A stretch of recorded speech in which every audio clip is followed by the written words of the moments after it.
Merci, miigwech. Good afternoon, everyone. Thanks for sticking around. I'm glad that we're right after the break. If you have to be late in the afternoon, that's probably not a bad place to be. As Mary said, my name is Annika Smith. I'm a law professor at Windsor Law at the University of Windsor and director of the Center for Cities there.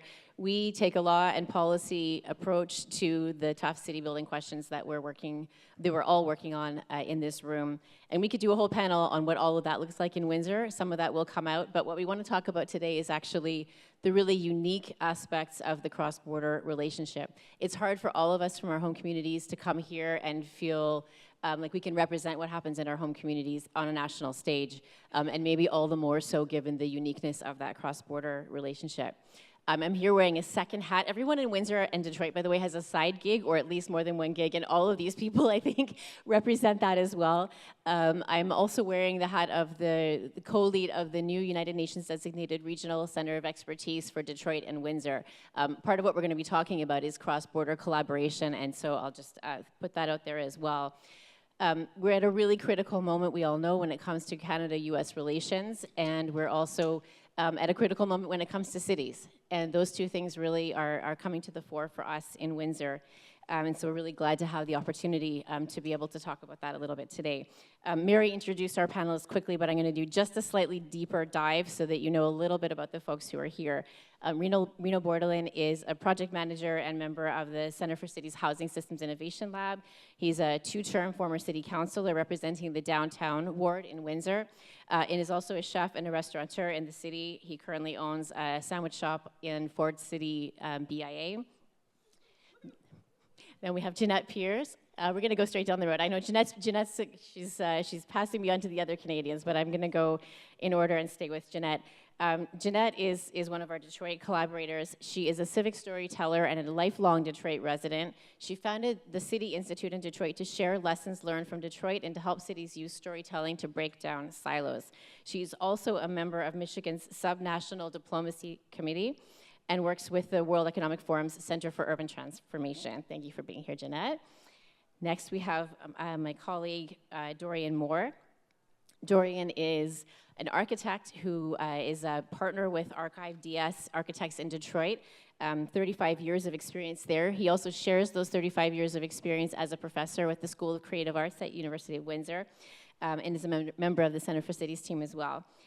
He is a longtime resident of Windsor, so he knows the cross-border relationship deeply, and that's part of what he will be able to speak about today. And he also, part of his side gig, has a retail interest in pure Detroit as well. And then lastly, we have Luke Polson, rounding out the panel on the American side. Luke is special advisor to the mayor of Detroit, and is also currently a Council on Foreign Relations fellow during this year, where he's based in Toronto. And he is hosted there by the Ontario Chamber of Commerce. He's looking during that fellowship at cross-border partnerships in the Michigan-Ontario binational region. So thank you to all. Those are long introductions, but I think it gives you a sense of the breadth of what we're all about here. So I'll jump in, and I'm going to put the first question. I'll start with our Canadian folks and then bring in our American friends here. When you think about the border region, this cross-border urban region, generally and at this moment, how would you characterize what is special about that, and what would you want people in the room to know about that region? So I like to say that I was born into a cross-border household. My parents both immigrated here, and my dad immigrated to Windsor, my mom to Detroit.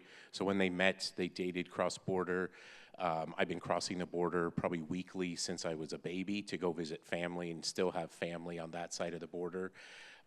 As I grew older, I was lucky enough to take advantage of all the cultural aspects of living next to such a huge market in Detroit and the region.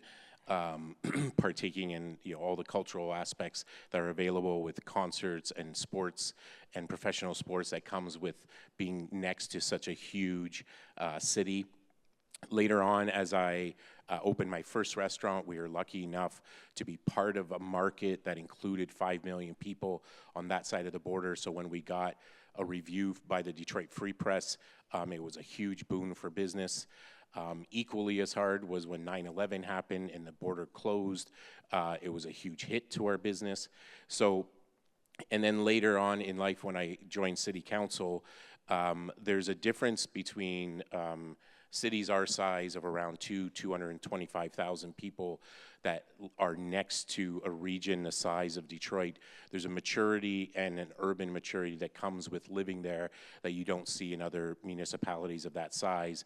So it was a challenge and both a unique aspect to be watching on the doorstep of one of the biggest urban revivals and renewals in North America. And so for us, as more and more people are looking to stay home, stay Canadian, spend Canadian, I've been actually touting the opposite message. And this is a time when certain areas and certain regions, especially regions like Detroit, these times actually show a lot of what can learn and the types of things that you're really lucky to be part of such a region.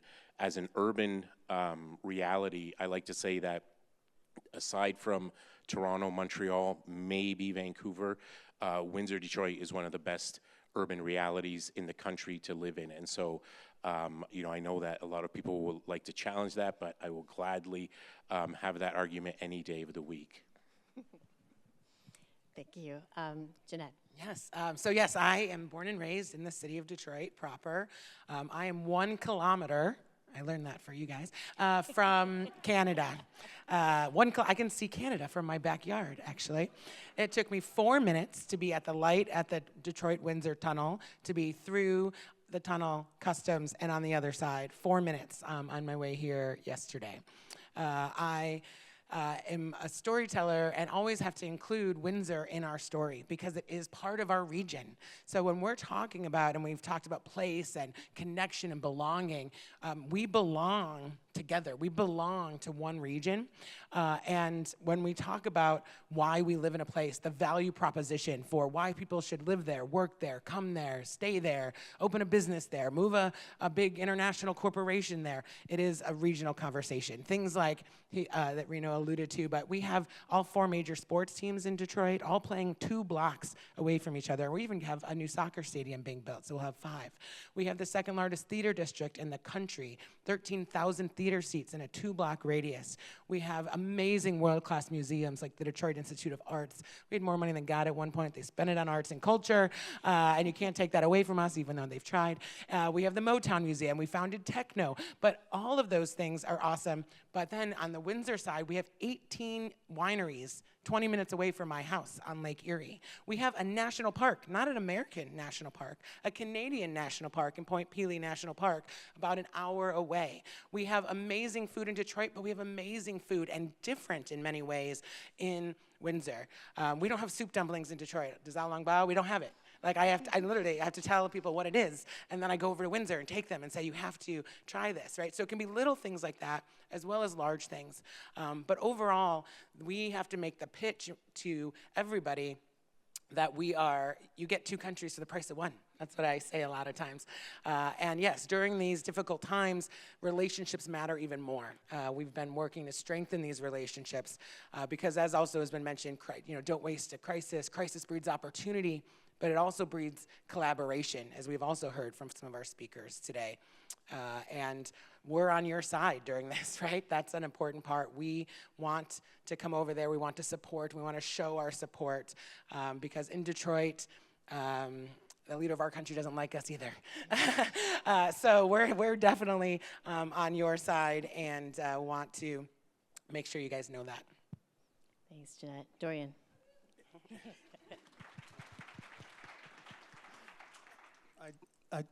I'd just like to talk for a second about the lens through which I look at this subject. And as Annika mentioned, depending on how you know me and when you've met me, I'm either an architect who's working in Detroit and also in Windsor, or I'm a university professor who is educating in Windsor at the university or at the University of Detroit, or I'm a retail entrepreneur who promotes Detroit and Windsor through his business. So I feel that I have my feet firmly planted on both sides of the border. And I like to say I've gone as far as to have one daughter born in Detroit and another daughter born in Windsor. So my commitment is there. And I think that's important. And I think commitment is an important word for us to all remember. But even beyond that, the way I look at the border issue is that in the Detroit and Windsor area, we look at the Detroit River as the border. And I try to tell everybody to rethink that, to change your thinking and think about it as a seam, the thing that actually binds the two sides together. And I think that's how we have to look at it. And we have to look at it from the standpoint of what are the shared stories that we have as a region that can pull us together, because stories endure, but business relationships don't. And I think we have to continually remember that and concentrate on the different things that are on either side of the border that are our commonalities. The number of people, just back to healthcare, the number of, or childbirth, I should say, the number of people who have told me from Detroit that their children were born at Henry Ford Hospital by a Canadian nurse. There are thousands of Canadians working over in Detroit every single day. Luke, on that note. So, can you hear me? Okay. I may be biased, but I personally believe that Detroit may be the greatest city in the world. But to any objective observer, Windsor, Detroit is the greatest city in the world. So I'm so honored to be up here with my cousins. You know, in ordinary times, you know, the border is not a border really, it's a value multiplier. And the best thing about living in Detroit is Windsor, and the best thing about living in Windsor is Detroit. For me, I think the moment that underscored that was when the border closed during the pandemic, and it felt overnight like the city had been cut in half. And I know that was particularly acute for people who had family networks that crossed the border, and then for the few people whose livelihoods were temporarily or permanently put at risk by that closure, and the nurse workforce that underwrites the entire healthcare system in Southeast Michigan, not just the Detroit hospitals, but all the regional hospitals across Southeast Michigan is, I think, Exhibit A for that. I think all the lifestyle dividends have been hit perfectly. Maybe to pivot briefly to what I think that unlocks from a government economic development, city building, innovation, cross-border strategy perspective that I bring to this conversation is, through these two interfacing downtowns, urban environments that really operate as a single metropolitan region, we have a level of density that's really second to none when you think about how two population centers notched together on the US-Canadian border. There are other big cities and big cities near big cities that have some degree of connectivity or access to one another, but there's nothing like Windsor and Detroit. And there's a huge opportunity there that I think we're going to get into in more detail when we talk about where this might go. But the way I think about it is it's an incredible gift, and the people on this stage and our partners and our two small but mighty cities are committed to not squandering that gift. That's a beautiful spot. Thank you to finish. So I do want to come back to some of those partnerships that are building. We've heard a lot about relationships and partnerships today. Before I do that, can we dig in just a little bit more about some of the unique challenges of this region? And I'll invite any of you to comment who want. But some of the things that we might name from the Windsor side, at least, are certainly some of the highest unemployment, if not the highest unemployment at different times in the country. Biodiversity and nature challenges, we've heard a little bit about that today, but the loss of biodiversity in one of the richest biodiversity regions in the country also is a challenge. Sort of sole reliance on a particular sector, manufacturing. These are real challenges. Brain drain is a big one on our side. And not to put it down, Ron, because this is actually an amazing place. I wasn't born and raised in Windsor. I've been there 18 years. Windsor, Detroit is the best urban area in the continent. But what would you? I mean, I guess just from that sort of challenges perspective, is there anything that you want to put on the table that we haven't talked about yet? And then I want to shift into thinking about those sort of partnerships. Yeah, I mean, we've heard a lot today about the tariffs, about the economic uncertainty. As you all have probably heard, I mean, the front lines of that is Windsor, Ontario. You daily see, every new announcement, you can see less trucks on the bridge crossing over. You see the uncertainty when a shift gets canceled. All of that hits Windsor first. And lasts the longest in Windsor. And it's one of those indicators that, Windsor is one of those places that really is a bellwether for all of those issues. What's unique about this time. And as Luke mentioned, there were other times where the border is less or more porous after September 11th, during the pandemic, obviously. This situation is a lot different because of the literal uncertainty day by day by the US president. But what is a bigger takeaway for me is that the economic development that we talk about is always about industrial and things like, you know, automotive, manufacturing, and not to minimize how important that is to the economy, but it doesn't endure. And you know, you'll hear often, you may have heard the statistic that an auto part crosses the border 7 times before it lands in a car. And that's great, but it's a lot easier for Stellantis to leave a place like Brampton because it's just a contract that gets written up, because the money just doesn't make any sense. When it's a cultural investment in place and in people, it's a lot harder to just rip up a contract and move. And so the more that we actually focus on the connectivity and economic development that is place-based, and place-based in such a unique cultural area that has a cultural fabric keeping it together, is one of those situations that you can really learn from Windsor, Detroit. And an example I love to use is that Detroit is this big city, huge history of music with Motown, White Stripes, the Stooges, all these things. But one of the biggest and most impactful people was Rosalie Tremblay, who was a DJ for the Big 8 and CKLW in Windsor. And because airwaves don't recognize borders, it was that cultural aspect of music that crossed the border and allowed Windsor, Detroit to be this seamless, impactful region for music. That's something that doesn't go away by ripping up a trade agreement or ignoring a trade agreement. And that's something that is something of a takeaway in today's climate, because as much as we talk about, you know, for example, the buy local meant also buy Canadian. For us, it doesn't. For me, buy local also means supporting Detroit. I have season tickets to DCFC soccer, and I will continue to do so because I love it, and they are a great cultural experience for myself, my kids, and for the region. And so there's a lot to learn as far as that cultural fabric and that place-based economic development that endures a lot more than just free trade for typical industrial or manufacturing. Just very briefly, I think the only thing I'd add is that it's worth mentioning that Windsor is arguably the most trade-exposed city in Canada, but Michigan is the most trade-exposed state in the United States. More than 1/3 of our exports go to the Canadian market, and I'd argue that the majority of that comes to Ontario. So of course there's the myth, or the mythological but all too true story of the sub-assembly process moving across the border 7 times before finished vehicle production. But all the other ways in which the cross-border economy manifests itself is really the lifeblood of our kind of common economic region.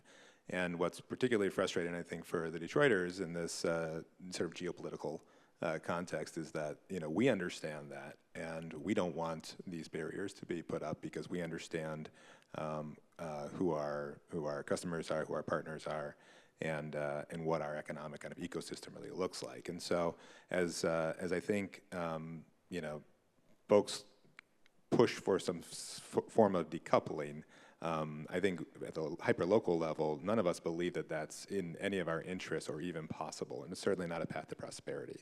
When we organize at the binational regional level around a common strategy, you know, we on the Detroit side, to Reno's earlier point, have a level of scale that helps Windsor drive toward a kind of economic diversification and sector diversification that it really couldn't do on its own. And similarly in Detroit, we appreciate how valuable Windsor is to the ability for U.S. founders and companies to find their fellow travelers and their first customers in the Canadian market and develop their products and grow their companies and scale their companies with the benefit of that other half of this kind of common binational hub, this node that we have in Windsor. And so the only way out for us is through. And I think we need to keep speaking with one voice about how critical it is that we sort of stand together. And we ask for sort of common sense policies that recognize how we operate as a single economic region. Sure. The one thing I'd like to add to this is that we talk about economics quite a bit, and I think one of the other things we need to add to it is that I think both Windsor and Detroit overlook the fact that, you know, we are connected to the Great Lakes. We're connected to a very important natural resource, and I think one of the things that we need to do looking forward is to really dig into that from a research standpoint and having that dovetail into an economic standpoint. There's so much that can be done as far as, you know, climate study and natural resources study, resiliency study that we can benefit from and create a region that is really the, you know, as the RCE tries to tell us, is a center for expertise and really a center for excellence when it comes to natural resources. And I think that's a missed opportunity, getting to Reno's point. It's a missed opportunity because we've been so focused on preserving our past, which we shouldn't put behind us, but we've been so focused on that that we haven't thought about where we can go in the future. Thank you so much for that. I mean, it's really, I think, striking to see what Detroit has been able to do in that sense, right? And it really is, in that sense, a roadmap, I think, for Windsor, which is incredibly isolated on the Canadian side. Geographically, if you think back to the map that you saw this morning, it's that little tail end in the southwest corner of Ontario. So if we remove the U.S. portion, you know, we're really kind of out there on our own. And so that just breeds, you know, the need to look. But Detroit has had this incredible resurgence that we can learn from. And it really was an interesting moment, I think, right? That when the tariffs came in and you saw Windsorites, I think, I'm looking at Reno and Dorian as those who live there, but you saw Windsorites kind of struggling with a dual sense of loyalty. We are Canadians, and that matters to most Windsorites, I would say, and you felt the sort of need to pull back and to follow by Canadian policy and to all the things we've talked about today. But I think there was a very quick realization right after that that's actually only a small part of the story when you're in Detroit for all the reasons, or in Windsor, sorry, for all the reasons that we've talked about. Can we shift in a little bit there then just to talk about what are some of the things that are happening in the region at the moment? So we've had this kind of, you know, recalibration a little bit. We can't pull back entirely. This is not the story of Windsor, Detroit. Windsor, Detroit story is integrated. But there have been moments in over even recent generations of more and less integration, I would say. And all of you are involved in different initiatives right now that are really, you know, helping, I think, to strengthen those ties at this moment. I don't know, Jeanette, do you want to start there maybe? I guess I would talk about how what we're doing right here, right? And Center for Cities in Windsor, City Institute, now with the city involved, and I'll let Luke talk about this really great river collaboration project. But the one thing that we try to always do is get people knowing what is available. A lot of times people don't know what's going on in their own cities, in their own regions, and again, Windsor is part of that. So we take groups, we talk about things, we do happy hours to like talk about policy. We are a person that somebody can talk to if they don't know many Americans or haven't been over, don't know where to go, and try to just remind folks that if you cancel your DCFC tickets or your opera tickets or don't go to your favorite small business on our side, that's hurting you. It's hurting Detroit and small business. It's hurting our region. It's not hurting the person who has caused a lot of the challenges in the first place. And so just a little bit of that reminder and education and connection can go a really long way. Thank you. Yeah, so just very briefly, I'd love to say a few words about something very exciting that the folks on the stage are deeply involved with. The City of Detroit, the City of Windsor, and the Consul General of Canada in Detroit convened a cross-border collaborative called RIVER, which is a dandy acronym that I won't bother you with, but it happens to spell river, which is what we have between us. It's very clever. But that collaborative convenes over 40 different organizations from the civic, government, business, philanthropic, economic development, and cultural sectors, and university and academic sectors, stakeholder groups. And it has two primary areas of focus. One is around economic development, the other is around encouraging connectivity and connections across the river. And so Jeanette and Annika in particular are among the most important leaders on the sort of cultural convenings and the connection work. Briefly stated on the economic development side, there's kind of an interesting origin story there, and it ties into kind of what comes next. So about 7 years ago, whatever it was, there's this fly-by-night kind of one-horse town kind of shop called Amazon. I've never heard of it. But they put out an RFP for second headquarters, you might remember. And Detroit and Windsor were the only two cities that made a joint bid across an international border.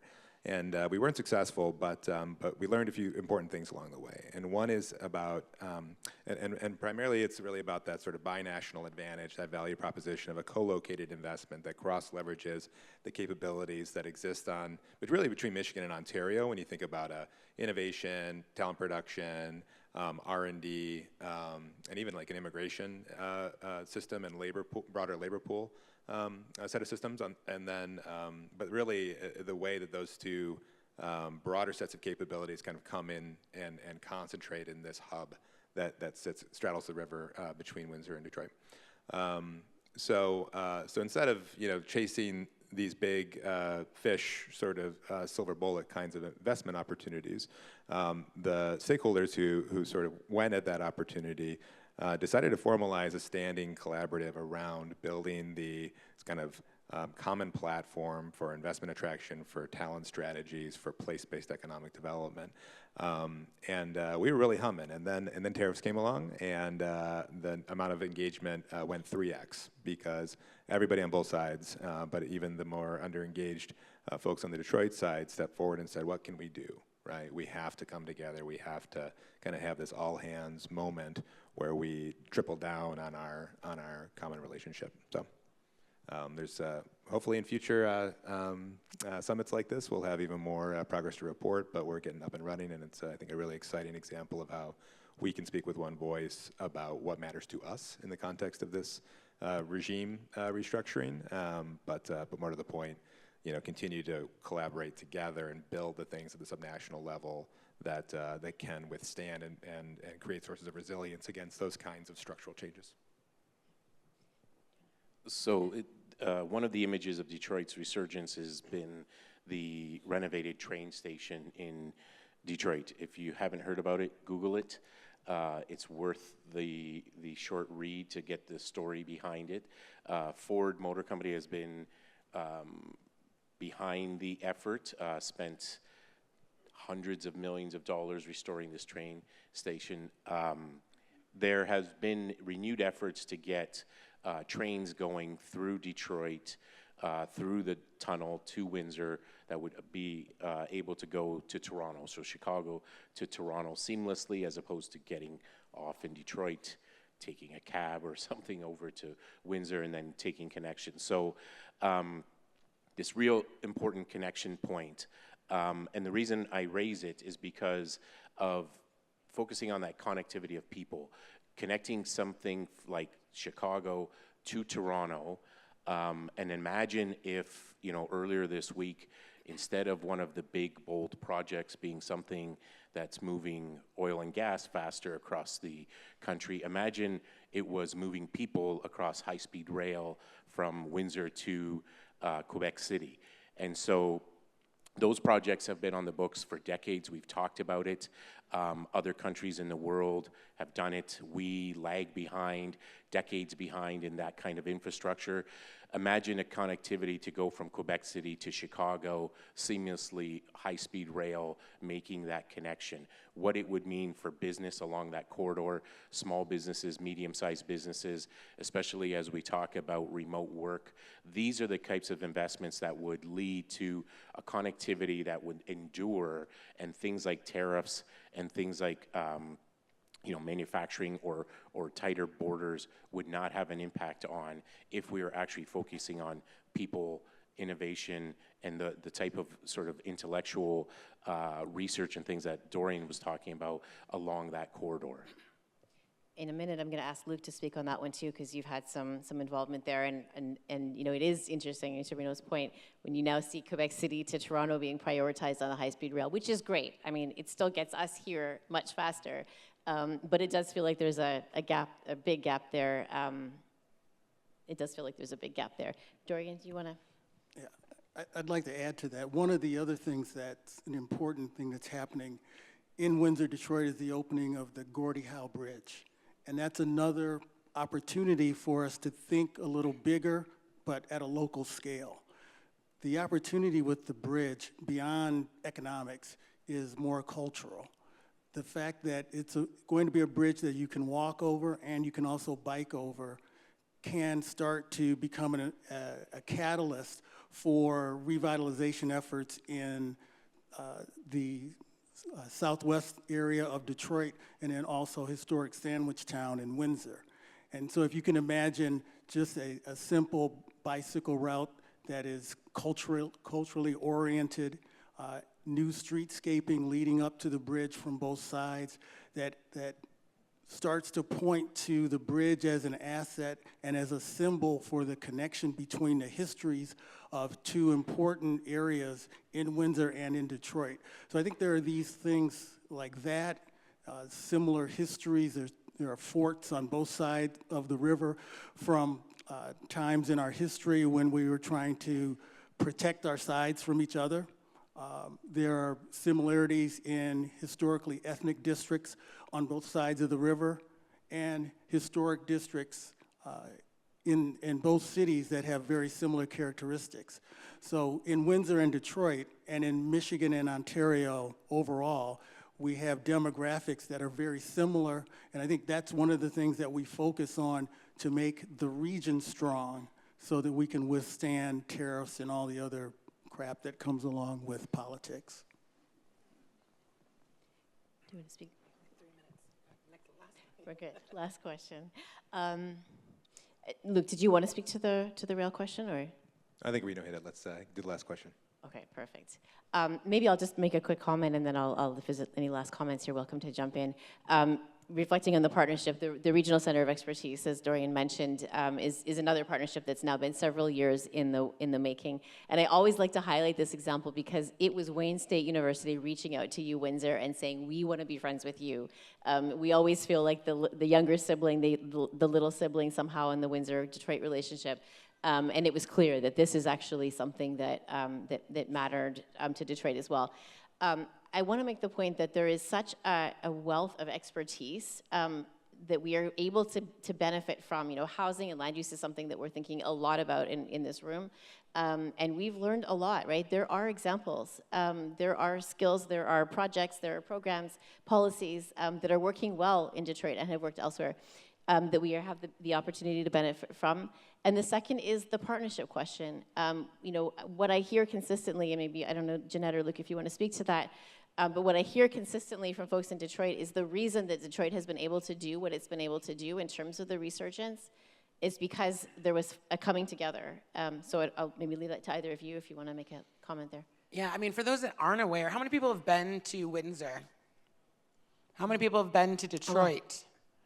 But some people overlap there, but yes, there is. You know, if you know Time Magazine now, we're like one of the best places to go in the whole world. We're had this huge revitalization, and it's still going. But there's, but now we have all these lessons learned that we can share with local municipalities as well as international, because the crisis breeds innovation. We had more than our fair share of crises, right? So everyone's got empty houses. We had 40,000 empty houses, abandoned houses, but now we don't. So what happened and what did we do with that, right? We had empty retail districts, and now we've come up with amazing programs of getting entrepreneurs, specifically entrepreneurs of color, into these empty retail spaces that then allows people to spend money in their own community.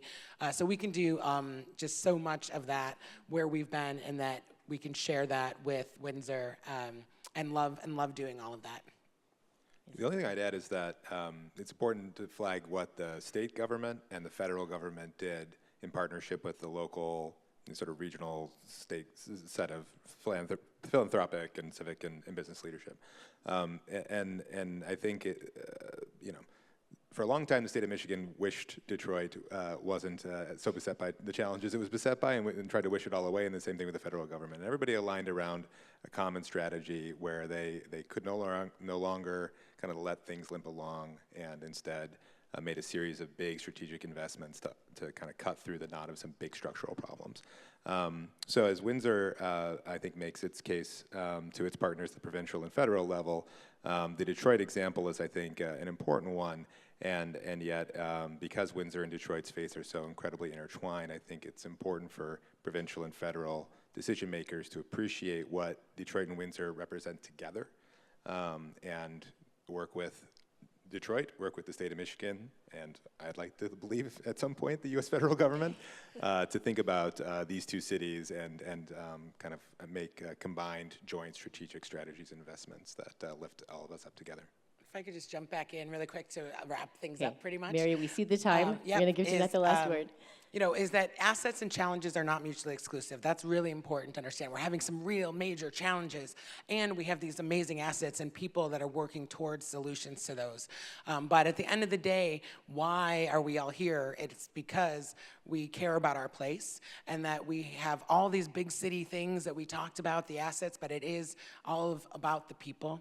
And you know, my favorite way to sum everything up, right, is that Detroit, Windsor, together, we are big enough to matter in the world and small enough where each person can matter in our places here. So I just wanted to. Thank you. Thanks, everyone.